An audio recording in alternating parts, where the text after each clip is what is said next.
High বন্ধুরা, আবার একটা দুধের প্যাকেট ছিল, দুধটা কেটে গেছে। পনির বাটা করবো, পনির মানে ছানা ভর্তা।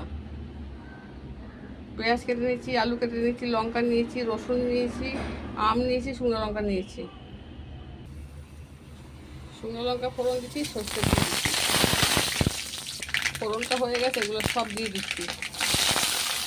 পেঁয়াজে আলু, পেঁয়াজ, রসুন, আম সব দিয়ে দিয়েছি।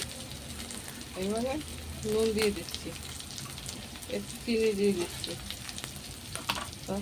আজকে আমি ছানা বাটা করবো। এবার ছানাটা দিয়ে দিলাম, এদিকে দেখাবো। আজকে আমি ছানা বাটা করছি। দেখুন, এই দেখুন আমার ছানা বাটা হচ্ছে। দেখুন আমার ছানা বাটা হয়ে গেছে, একটু নেড়ে নিই। তাই বন্ধুরা, আমার ছানা বাটা হয়ে গেছে। একবার করে খেয়ে এই দেখুন বন্ধুরা, আমার ছানা বাটা হয়ে গেছে।